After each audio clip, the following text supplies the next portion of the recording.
Está começando mais um Antenados na Geral para todo o Brasil na tela da Boas Novas. Bom ter sua companhia e a sua audiência no programa de hoje. Deixa eu lembrar que você também pode assistir o Antenados na Geral de qualquer lugar do mundo pela internet em www.boasnovas.tv e também pode assistir ao vivo esse programa e os programas passados por demanda no nosso aplicativo para iOS, né, para iPhone, Android, e você pode buscar pelo nome de Boas Novas. Vai aparecer lá, você faz um download para o seu celular ou para o seu tablet, pode assistir os episódios passados do Antenados na Geral. Hoje nós vamos ter um programa muito interessante, também vai ser muito polêmico, vamos falar um pouco sobre a Páscoa. A Páscoa, para os cristãos ou para aqueles que acreditam no sacrifício de Jesus, é um momento para a gente parar e relembrar aquilo que Jesus fez por nós, morreu na cruz, verteu seu sangue para nos salvar. E muitos pensam nisso. Outras pessoas veem a Páscoa como um feriado e fazem um banquete, comem chocolate. Embora, mesmo as pessoas comemorando desse modo, eu acho que a maioria, ou pelo menos todos, lembram de Jesus, de alguma maneira. Pelo filme que passa na televisão, todas as televisões do Brasil, evangélicas ou não, colocam a história, o filme de Jesus, da sua crucificação.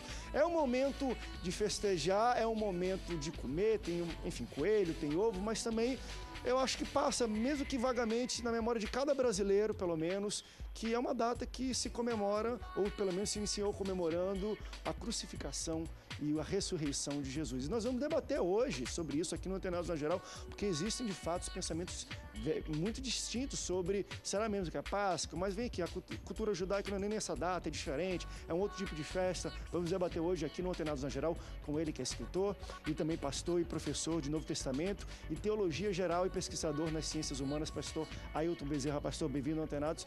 O senhor disse que esse ano não vai estar comendo muito chocolate, mas não é por questão de teologia, é por questão de barriga mesmo, né? Não estou podendo comer chocolate, não. A todos os telespectadores, a graça, a paz, André, muito bom esse debate, a todos os debatedores que aqui estão. É mais um debate que, por certo, vai edificar muitas vidas. E eu quero desde já dizer o seguinte, que nenhuma cultura, nenhum costume, nenhuma proposta que não provém da verdade do Evangelho pode difundir ou descentralizar a mensagem da Páscoa.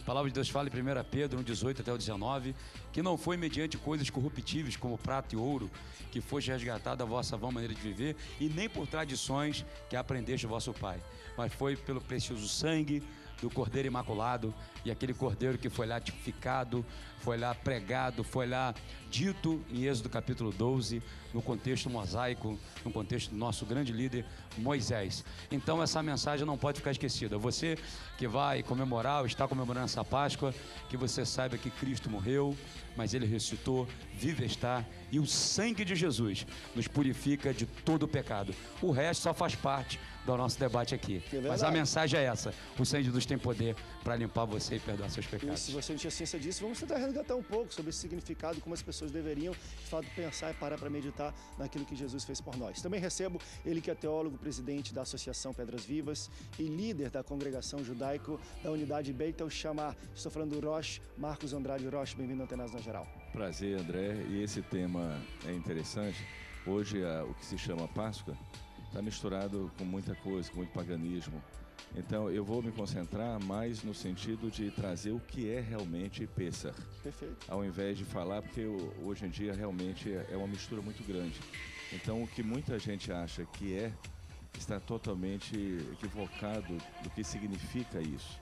Então, eu vou me concentrar hoje mais... Mas eu acho interessante porque estamos no sentido de resgatar, enfim, até na cultura judaica, o que é, qual o significado disso tudo, mas eu vou querer tocar também nessa mistura, porque, embora eu falo, pessoal, talvez uma coisa cultural minha. Na minha casa tem chocolate mesmo, a gente compra ovo, dá presente, nós lemos a Bíblia, nós lembramos, enfim, a gente tem esse entendimento, mas eu entendo que isso é a minha família também. Eu tenho esse entendimento. No Natal também, às vezes, é a mesma coisa. A gente dá presente, tem Papai Noel, mas eu tenho entendimento. Nós cantamos Noite de Paz, lemos a Bíblia, mas muitas pessoas mesmo que talvez não cresceram, não têm esse tipo de entendimento, mistura mesmo.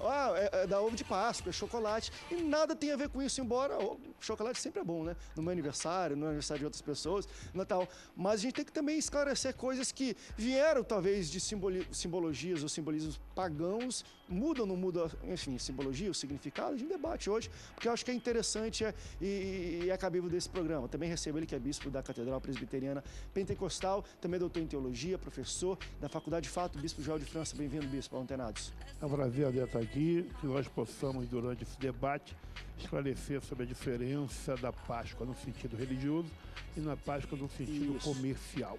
Na verdade, quando se introduziu o coelho, ovo, isso tudo tinha a ver com a fertilidade. Depois, no ano de 1988, a Igreja Católica aceitou como ritual da Páscoa esses elementos. Nós vamos, durante o debate, nós vamos procurar esclarecer, com certeza cada um tem um pouco de sabedoria de Deus para poder chegar até ao entendimento que estão nos assistindo. E isso não é um debate, enfim, só sobre Páscoa. Eu acho interessante. Toda vez que se mistura cultura e bota cultura na teologia, dá um rololô e a gente debate isso aqui no Antenados. Na Páscoa não é diferente também, não.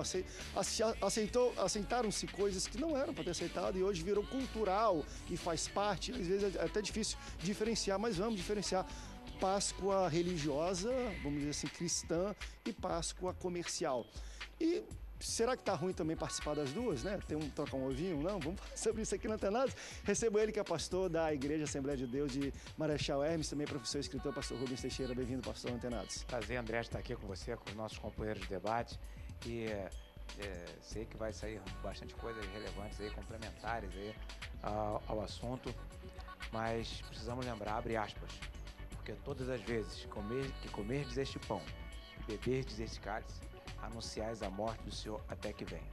Esse é o mandamento, fazer isso em memória. As igrejas comemoram a Páscoa agora, mensalmente, a né? questão histórica é relevante, isso, claro que é.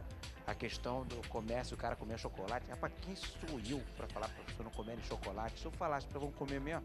Então, quer dizer, poxa, as pessoas vão comer chocolate não é por causa da Páscoa, eles só estão aproveitando a situação, porque aquele ovo de... Poxa, mas de ovo de Páscoa... E as companhias querem vender, bora botar chocolate para vender mais. Aquelas coisas oval de chocolate, assim, vende nessa época, então o pessoal compra nessa época. Se vender outra parte do tempo, provavelmente o pessoal vai comer também. Então o assunto ali não é Páscoa, é chocolate. Aí cada um sabe o que faz com chocolate. Como temos pastores, não temos aqui pessoas que trabalham com chocolate. E às vezes é questão de mercado mesmo. Eu estava querendo lançar um panetone de Páscoa agora, né? Chamando isso aqui. Se vendeu o mercado, sobrou pão, parece no Natal. Então assim, tem questão mercadológica que a gente vai falar depois, mas quem somos nós para ficar falando de chocolate? A gente entende de teologia, né? Mas deixa eu começar por aqui, a gente talvez vir nessa ordem que foi apresentado. Qual a visão que você vê, vamos lá, do Pêssar e o que chamamos de Páscoa cristã, que a Igreja Evangélica também comemora? Tem muita diferença, embora, não sei se de data, de maneiras, como é que você entende as duas situações? André, a questão é a seguinte, o bispo Joel aqui, ele deu uma palavra tão simples, e acredito que didática e contundente aos telespectadores. Páscoa cristã e Páscoa comércio. Toda vez que o comércio vem e a cultura vem, ele tenta descentralizar a mensagem do Evangelho. Seja na Páscoa, seja no Natal, seja em qualquer momento. O nosso cuidado como igreja, que preza pela verdade, porque Paulo em 1 Timóteo 3,15 vai dizer que a igreja ela é coluna e firmeza da verdade. Então, a igreja está na terra para trazer a verdade. Sobretudo, a gente tem que ter um equilíbrio seguinte. João 17, Jesus fala o seguinte na sua oração sacerdotal, que nós não somos desse mundo, mas ele não pediu ao Pai que nos tirasse do mundo, mas que nos guardasse do mal. Ou seja, a gente não é alienado, nem alienígena, mesmo porque alienígena não existe. E alienado também não somos. Nós estamos no planeta Terra. Agora, nós devemos sim tomar o cuidado para que a mensagem do Pêssar, ou do Passover, não venha se perder. Porque a grande mensagem da Páscoa, meu querido telespectador, é que o povo estava preso, cativo, no Egito. E na tipologia bíblica, quando a gente estuda teologia, a gente aprende que cada personagem daquele período, em cada parte da Bíblia, você tem uma simbologia. Então, o faraó representava o poder político do mal, e poderia ser o poder de Satanás, que vem escravizar as pessoas, que vem manipular as pessoas. E aí, então, você tem Moisés como um libertador, um tipo de libertador, uma proposta de Yeshua HaMashiach, ou seja, aquele que vem libertar, né? E depois você tem ali o povo no Egito, lugar do pecado da escravidão, e depois você vai ter a trajetória pelo deserto, que é a passagem por essa terra até chegar a Canaã, né, que é a proposta de céu. Então Jesus, ele é ele é a essência, o âmago da Páscoa, é o cordeiro que foi imolado por nós. Então, quando essa mensagem é perdida, aí a igreja tem que se preocupar. Agora, a gente tem que separar, eu achei que a proposta do bispo Joel foi interessante. A Páscoa cristã é uma coisa, e nós temos que comemorar, temos que celebrar, lembrar sim, explicar o que foi as ervas amargas, o que foi o cordeiro, o que foi cada elemento, os pães sem fermentos, todos os elementos são interessantíssimos e todos eles apontavam para o Cristo, certo? Tudo isso se cumpriu em Cristo Jesus. Então, como já falou ali o doutor Rubens, a questão é a seguinte, né? Nós, como igreja evangélica, praticamos a Páscoa mensalmente, a Páscoa real, a Páscoa cristã. E o apóstolo Paulo dá uma palavra interessantíssima. Ele fala assim, ó, um pouco de fermento leveda toda a massa. E se você fizer um estudo sobre fermento, quem fazia bolo, aquele flash, isso, Flash, é 18 segundos para deflagrar processos químicos. Ou seja, são 18 segundos com a mensagem diabólica para mudar todo o sentido da sua mente, quando sua mente não é nutrida pela verdade do Evangelho. Né? Se a gente se meter com o fermento dos fariseus, porque Jesus falou o seguinte, olha, vocês têm que se preocupar com o fermento. Aí os discípulos, mas de quê? Mateus 16, o fermento dos fariseus, a doutrina dos fariseus, aquilo que vem tentar trazer um legalismo, um xiitismo maluco para a fé cristã. Então, a gente tem que ter um equilíbrio, sobretudo entendendo que a igreja não pode perder sua mensagem. Cada papai e mamãe que está nos assistindo, cada igreja, aquele que se chama povo de Deus. Então, a gente não pode perder a essência da mensagem, entender o que é de fato a Páscoa. Agora, se você perguntar, pastor Ailton, o chocolate do diabo, eu falo não. Nada é do diabo. Ele não manda em nada, sabe? Salmo 24 diz que do Senhor é o céu e a terra e toda sua plenitude, todos quantos nele habitam. E Paulo, André, quando ele vai discutir questão de alimento, e aí num contexto diferenciado, lá em Romanos, em Corinto, já bem no Novo Testamento, o Paulo em Romanos 14, ele fala, olha, acolhei o que é débil na fé. Não para discutir opiniões, porque um crê que se come legume, outro come carne. Quem come não condena que come, enfim. Eu acho que o princípio ali é o princípio que serve até para esse tempo e para todos os outros. O princípio do texto. Né? E porque se eu for buscando, né, a origem do ovo, eu vi que ele tinha uma pesquisa ali poderosa ali. Então, o ovo, meu irmão, é chocolate. Agora, se o capeta inventou ou não inventou, não tem nem para ele. O que eu sei é o seguinte, eu sou santo de Deus, eu pertenço ao Senhor, celebro a verdadeira Páscoa na igreja a qual pastoreio, tá certo? E prego a verdadeira mensagem. E penso que é uma grande oportunidade da igreja aproveitar. Porque se a gente for passar por aí, rapidinho, André, só para dar um exemplo rápido.